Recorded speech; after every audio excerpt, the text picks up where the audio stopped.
Good morning, नमस्कार, आदाब दोस्तों। एक बार फिर से आपका अपना प्रिय डॉक्टर आदि का शम्भू मानुस आपके लिए लेकर आया आपका मनपसंद program positive karma. Episode number है 1442 और आज की विशेष कहानी है जिसे भेजने वाली है आंचल मौर्य। कहानी का शीर्षक है सॉल्ट यानी कि नमक।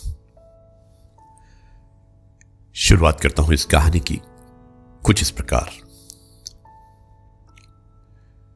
ऋषु कहाँ हो ऋषु? हाँ आई। अरे कब से आवाज लगा रहा हूं, क्या कर रही हो? शौर्य वो फॉर्म भर रही थी।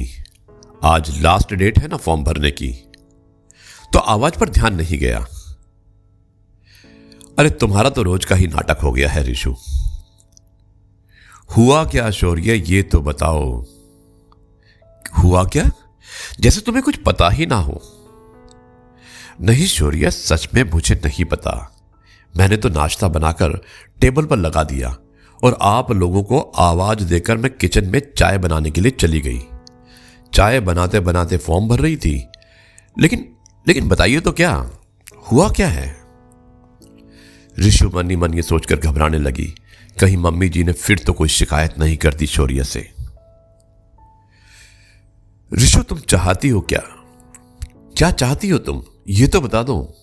क्या तुमसे शादी करके मैंने गलती की या अपने माता पिता को अपने साथ यहां लेकर आया, ये गलती की? शौर्य फालतू की बातें मत करो। मैंने कब कहा ये सब? कहा नहीं तो ये क्या है? और शौर्य ने टेबल पर लगे नाश्ते की तरफ इशारा करते हुए कहा, तुम खाकर दिखाओ इसे। टेबल पर रखे हुए नाश्ते को चखते ही ऋषु के मुंह का स्वाद बिगड़ गया और बोली, सॉरी, जल्दी जल्दी में नमक डालना भूल गई। वो पापा के लिए बिना नमक वाला खाना निकालना पड़ता है ना, इसलिए लगता है निकालने के बाद सब लोगों के लिए नमक डालना भूल गई। अभी लाती हूं। रहने दो, तुम ही खाओ अब ये सब, अब मुझे देर हो रही है। और शौर्य, चाय तो पी कर जाइएगा, बन गई है, मैं अभी लेकर आती हूं। मम्मी जी शौर्य चले गए क्या? हाँ चला गया। अब तुम मजे से नाश्ता करो। वो बेचारा दिन भर भूखा ऑफिस में सर खपाए और ये महारानी ढंग से चाय नाश्ता भी नहीं करवा सकती पति को। जब देखो फोन में घुसी रहती है, कान में हेडफोन लगाकर ना जाने क्या क्या करती रहती है।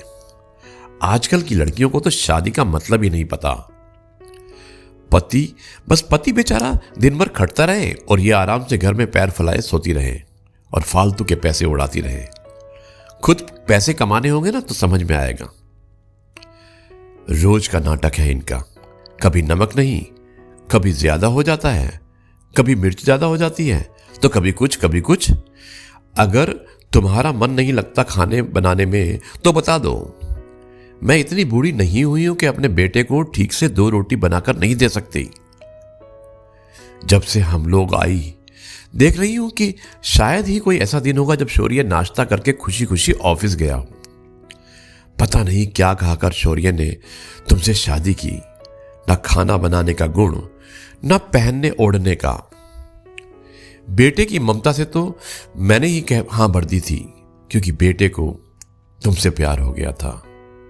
हटाओ ये सब, ले जाओ, खाओ खूब पेट भर के। विमला जी की बातों को सुनकर ऋषु रोती हुई किचन में चली गई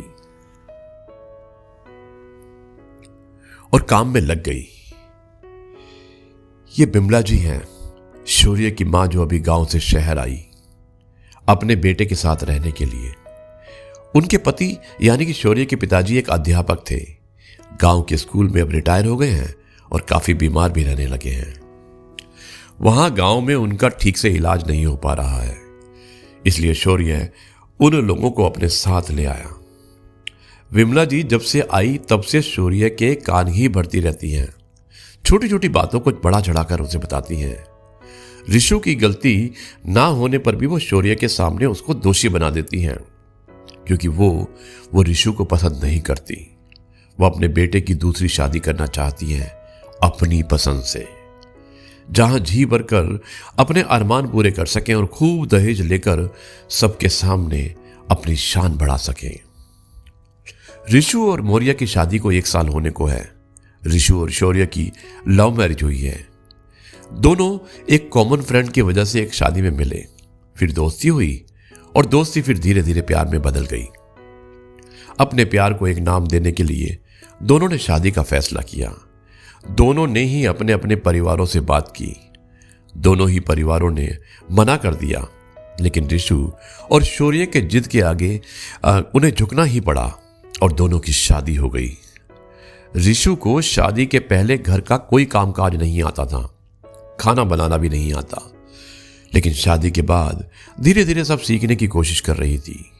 थोड़ा बहुत ही इस जीवन में एडजस्ट कर पाई थी कि ऋषु के सास ससुर गांव से यहां रहने आ गए। विमला जी तो ऋषु को वैसे भी पसंद नहीं करती थी। रोज सुबह होते ही विमला जी चीखने चिल्लाने का दौर शुरू कर देती और रात के सोने तक चलता था ये दौर। ऋषु ने शादी से पहले ही शौर्य को बता दिया था कि वो शादी के बाद भी पढ़ाई करना चाहती है और कुछ बनकर देश की सेवा करना चाहती है। शौर्य भी ऋषु की इस बात को मान गया और ऋषु को पढ़ाई से कभी रोक नहीं पाया। लेकिन धीरे धीरे कुछ बदलाव शौर्य के अंदर ऋषु ने महसूस किया। उसके अंदर एक चिड़चिड़ापन देखने लगा। शौर्य पहले की तरह सपोर्ट नहीं करता। ऋषु घर का सारे का सारा काम खत्म करके अपने में कमरे में गई कि थोड़ी देर कुछ पढ़ लूं, तभी विमला जी की आवाज आई जो दरवाजे पर खड़ी थी। विमला जी, बहू। जी मम्मी जी। बहू, ये क्या तुम फिर से फोन और लैपटॉप लेकर बैठ गई? तुम्हें याद नहीं है क्या, आज जीजी आने वाली है अपने पूरे परिवार के साथ। मैंने तुम्हें बताया था ना कल ही, और तुमने अभी तक कुछ चाय नाश्ते का प्रबंध भी नहीं किया। रसोई तो खाली है, क्या बाहर का नाश्ता खिलाओगे जीजों को? 5 बजे तक पहुंच जाएंगे और तुम अभी तैयार भी नहीं हुई और ना ही उनके स्वागत सत्कार की कोई तैयारी की। मम्मी जी, मैं तो सच में ही भूल गई थी कि बुआ जी आने वाली हैं। माफ कीजिएगा, मैं अभी सब तैयार करके लेके आती हूं। और हां, यह सलवार सूट नहीं चलेगा। जब तक जीजी हैं तब तक घर की बहू की तरह साड़ी पहनना, और जेवर जो शादी में दिए थे वो तुम्हारे पास ही है ना? मायके में दान कर दिए? मेरे पास है मम्मी जी, आप ऐसा क्यों बोल रही हैं? ठीक है, तो वो भी पहन लेना, समझ गई? नहीं तो जीजी सोचेगी कि हमने तुम्हें कुछ दिया ही नहीं। लेकिन मम्मी जी, मैं साड़ी पहनकर काम नहीं कर पाती। यह सब मुझे नहीं पता, पहनना है मतलब पहनना है। और इतना कहकर वो बड़बड़ाते हुए चली गई। ऋषु की समझ में नहीं आ रहा था कि क्या करे। वो सब कुछ छोड़कर किचन की तरफ भागी और जल्दी जल्दी नाश्ते की तैयारी लग गई। पहले नाश्ता बना लूं और फिर तैयार हो जाऊं। ऋषु अभी नाश्ता ही बना रही थी कि तभी दरवाजे पर गाड़ी के हॉर्न की आवाज आई। उसने किचन से बाहर जाकर देखा तो बुआ अपने पूरे परिवार के साथ आ गई थी। साथ में शायद अपनी नई बहू को भी लेकर आई थी, जिसकी अभी 2 महीने पहले ही शादी हुई थी। ऋषु जल्दी से वापस आकर नाश्ते की तैयारी में लग गई और गैस पर चाय रख दी बनने के लिए। तभी विमला जी की आवाज आई कि बहू कहाँ हो, इधर आओ, बुआ जी आई हैं। और ऋषु किचन से बाहर आई। उसे देखकर विमला जी गुस्से में लाल हो गई और कहा कि मेहमानों के सामने उसने कुछ कहा नहीं। ऋषु ने बुआ के पैर छुए और सबको प्रणाम कर सबका हालचाल पूछने लगी। तभी विमला जी बोली, बातें ही करती रहोगी या फिर जीजा जी की चाय नाश्ता भी लेके आओगी? जी लाई। और ऋषु किचन में चाय नाश्ता लेने चली गई।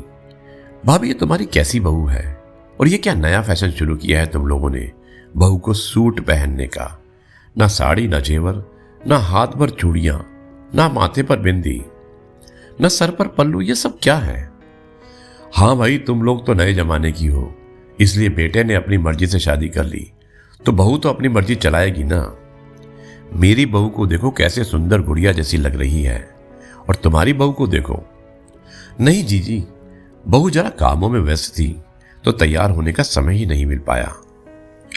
भाभी, जैसा तुम लोगों को ठीक लगे वैसा करो, हमें क्या, हमारा काम था तुम्हें समझाना, सो कह दिया। रोमा और हीना कहाँ हैं? वो भी तो आने वाली थी। बड़े दिन हो गए उन लोगों को देखे हुए। शौर्य की शादी में तो आना ही नहीं हुआ, इसलिए दोनों बच्चियों को भी नहीं देख पाई। चलो आ रही हैं तो उनसे भी मुलाकात हो जाएगी। अच्छा है सारा परिवार एक साथ इकट्ठा होकर 2-4 दिन हंसी मजाक कर ले तो अच्छा रहता है और मन को भी अच्छा लगता है। हाँ जीजी, वो दोनों 2 दिनों के बाद आने वाली हैं। अच्छा चलिए आप चेंज करके थोड़ा आराम कर लीजिए, सफर में थकान हो गई होगी। विमला जी अपनी ननद यानी कि शौर्य की बुआ को रूम में पहुंचकर आग बबूला होते हुए सीधे ऋषु के पास पहुंची और गुस्से में आंखें दिखाते हुए बोली कि तुमसे मैंने पहले ही कहा था ना कि ये सब कपड़े बदल कर साड़ी पहन लो, फिर क्यों नहीं बदली? मेरी बेइज्जती करवाने की कसम खा रखी है क्या? जाओ जाकर बदलो। जब जीजी चली जाए तो जो चाहे पहन लेना, क्योंकि हमारी तो वैसे भी तुम्हारी नजर में कोई इज्जत ही नहीं है। अभी तक रसोई साफ नहीं की तुमने, तो रात के खाने का इंतजार और इंतजाम कब कराओगी? रात के खाने में 2-3 सब्जियां, पूरी, पुलाव, चटनी ये सब बनानी है, समझी? जाओ जाकर ये सब बदलो। मेरा मुंह ही देखती रहोगी महारानी, या हाथ पर भी चलाओगी? विमला जी की कड़वी बातें सुनकर ऋषु की आंखों में आंसू आ गए और वो अपने कमरे में चली गई। साड़ी और गहने पहनने की ऋषु की आदत नहीं थी, इसलिए ये सब पहनकर काम भी नहीं कर पा रही थी। घर में मेहमानों के सामने वो घर का माहौल खराब नहीं करना चाहती थी, इसलिए किसी तरह कामों में लगी रही। शौर्य के ऑफिस से आने के बाद भी सभी खाना खाने बैठे। ऋषु ने सबकी प्लेट लगाई और गर्म पूरी लेने के लिए रसोई में चली गई। भाभी, अगर मेरे आने से तुम्हें तकलीफ थी तो पहले ही बता देती, हम लोग नहीं आते। मेरे बेटे बहू के सामने मेरी इस तरह बेइज्जती करने का क्या मतलब है? जी आप क्या कह रही हैं? मैं भला ऐसा क्यों करूंगी? और आप ही बताइए, कभी मैंने ऐसा आपके स्वागत में कोई कमी छोड़ दी क्या? अच्छा तो ये क्या है, खाकर देखो इसे। शाम को भी वही हाल था। तुम्हें तो पता है मुझे मीठी चाय अच्छी लगती है। चलो उसके लिए नहीं कहती हूं, हो सकता है तुमने बहू को ना बताई हो, लेकिन अब ये बेस्वाद खाना मुझे नहीं खाया जाता। अपने बेटे बहू के सामने मैं तुम्हारे खाने की कितनी तारीफ किया करती थी, और तुमने ये खाना खिलाकर उनके सामने मेरा सर झुका दिया। विमला जी ने और शौर्य ने अपनी प्लेट में खाना चखा और उनका भी मुंह बिगड़ गया। विमला जी का गुस्सा फूट पड़ा। शौर्य पर चिल्लाते हुए बोली, बस यही बचा था, आज तूने वो भी सुनवा दिया, और अब मैं और इस घर में अपनी बेइज्जती करवाने के लिए नहीं रह सकती। तभी ऋषु वहां हाथ में पुरिया लिए हुए पहुंची। कुछ बोलने ही वाली थी कि शौर्य ने एक जोरदार थप्पड़ ऋषु के गालों पर जड़ दिया। उस थप्पड़ की गूंज से पूरे घर में सन्नाटा छा गया। ऋषु, तुम मेरे माता पिता से नफरत करती हो ये तो मैं जानता था, लेकिन उनको घर से निकालने के लिए इस हद तक गिर जाओगी ये नहीं सोचा था मैंने। तुम्हें कभी भी किसी चीज से नहीं रोका, तुम्हें हर सुख सुविधा दी है मैंने, कभी तुमसे किसी चीज का हिसाब नहीं मांगा, और तुम घर में आए मेहमानों को 2 वक्त ठीक से खाना भी नहीं खिला पा रही। तुमसे छोटा सा घर नहीं संभलता, चुटकी भर नमक नहीं संभाल पाती, और देश संभालने के सपने देखती हो। जब से तुमसे शादी की है, घर के खाने में भी अच्छा स्वाद होता है। मैं तो भूल ही गया था, एकदम भूल गया था। ये बेस्वाद खाना खाकर दिन भर तुम अपने दोस्तों के साथ फोन पर लगी रहती हो, और मेरे आने पर दिखाती हो कि तुम बहुत थक गई हो, जैसे ना जाने कौन सा पहाड़ तोड़ रही हो। इसी वजह से लोग बोलते हैं कि लव मैरिज नहीं करनी चाहिए, ना संस्कार ना मर्यादा। अगर तुम मेरा घर नहीं संभाल सकती, मेरे माता पिता की सेवा नहीं कर सकती, तो अभी इसी वक्त मेरे घर से निकल जाओ। मैं भी तुम्हारे रोज रोज के इस नाटक से तंग आ गया हूं। ऋषु ने सब्र का बांध अब टूट चुका था। रोज रोज सास के ताने और बातें सुनकर वो चुप रह जाती थी कि घर में शांति बनी रहे, और समय के साथ धीरे धीरे सब ठीक हो जाएगा, क्योंकि रिश्तों को बनाने में और सहेजने में समय तो लगता ही है। हो सकता है कि सासू माँ भी मुझे थोड़े समय बाद समझ सके। लेकिन मेहमानों के सामने शौर्य ने जो थप्पड़ उसके गाल पर लगाया, आज उसे ऋषु बर्दाश्त नहीं कर पाई और बोली, शौर्य, शादी कोई खेल नहीं जो जब चाहा खेल लिया और जब चाहा उसे खत्म कर दिया। अक्सर अक्सर तुम मम्मी जी की बातों में आकर मुझ पर हाथ उठाते हो, लेकिन बस अब बहुत हो गया। अब मैं और बर्दाश्त नहीं कर सकती। प्रेम का मतलब तुम क्या समझोगे? क्योंकि मुझे तो आज इस बात पर यकीन हो गया कि तुम्हें मुझसे प्रेम नहीं आकर्षण था, क्योंकि जिससे प्रेम होता है उसका क्रोध, घृणा, कटु वचन, उसकी गलतियां, उसकी कमियां, इन सब के साथ उसको स्वीकार करना पड़ता है, जैसा कि मैंने किया, तुमने नहीं। प्यार हो तो ये सब भी अच्छा लगता है। प्यार इंसान को सहनशील बनाता है। केवल वही ये कर सकता है जिसने सच में प्रेम किया है। केवल आकर्षण को प्रेम का नाम देने वाले प्रेम किसे कहते हैं उसे क्या पता। तुम कहते हो ना, मुझ में संस्कार नहीं है, ना ही मर्यादा, तो तुम में कौन से संस्कारों का अच्छा उदाहरण है? जरा बताओ तो सही। हर रोज दूसरों की बातों में आकर बिना सच को जाने मुझे दोषी बनाते हो। लोगों के सामने अपनी पत्नी पर हाथ उठाना, यह कहां का संस्कार और मर्यादा है? कहते हैं बहू गृह स्वामिनी होती है और उसे एक सवाल पूछने का भी अधिकार नहीं देते। गृह स्वामिनी तो कहते हो, लेकिन तुम लोग उसे घर से निकालने की धमकी देते हो। ये कैसी गृह स्वामिनी है जिसका कोई घर ही नहीं?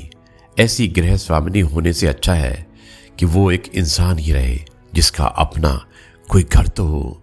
उसकी जरा सी गलती हो उसे बर्दाश्त नहीं कर सकते, उसे घर से बेघर कर देते हो। तुम लोगों के सम्मान की खातिर दिन रात चूल्हे में जलती रहती है, कोई विरोध नहीं करती। इसके लिए उसे मिलता क्या है? अपमान? कहीं वो अपना अधिकार ना मांग ले। इस डर से तुम जैसे लोगों ने स्त्री को अन्नपूर्णा बना दिया है। कैसी अन्नपूर्णा, कैसी देवी जिसके खाने पर भी रोक टोक हो। उसकी छोटी छोटी गलतियों को इतना बड़ा चढ़ाकर बना दिया जाता है कि वो खुद से भी नजरें ना मिला सके। वो हमेशा अपने आप को ही दोषी मानती रहे और किसी भी अन्य का विरोध ना कर सके, अपना अधिकार ना पा सके, अपना सम्मान ना हासिल कर सके। तुम कहते हो चुटकी भर नमक नहीं संभाल पाती। उसके सपने देश संभालने के लिए हैं। हाँ, है मेरा सपना कुछ करने का, अपना वजूद बनाने का, अपने हिस्से का सम्मान पाने का, और मैं अपने सपने को जरूर पूरा करूंगी। शौर्य, पति को परमेश्वर का दर्जा देने से वो परमेश्वर नहीं बन जाता। परमेश्वर को कम से कम सही गलत का पता तो होता है। कोई भी फैसला सुनने या किसी को कुछ कहने से पहले उसकी बातों को जरूर सुन लेना चाहिए। ये प्लेट मैंने पापा जी के लिए लगाई थी, जिसमें गलती से बुआ जी ने खाना खा लिया। पापा जी रोज इस कुर्सी पर बैठते हैं, इसलिए मैंने उनकी प्लेट इधर ही लगा दी और पूरी लेने चली गई। बाकी सबके खाने में नमक बराबर डाला है, लेकिन लगता है हमारे रिश्ते में प्यार रूपी नमक खत्म हो गया है, इसलिए वो बेस्वाद हो गया है। और जिस रिश्ते में विश्वास ना हो उसे निभाते रहने का कोई फायदा नहीं। मेरे माता पिता ने मुझे इस लायक बनाया है कि मैं अपना जीवन सम्मानपूर्वक जी सकूं और अपने सपने को भी पूरा कर सकूं। मैं तुम्हारे इस घर को छोड़कर जा रही हूं, क्योंकि मैं अब और अपने आप को नीचे नहीं गिरा सकती। शाबाश बहू, आज तुमने इन लोगों को उनका असली चेहरा दिखा दिया।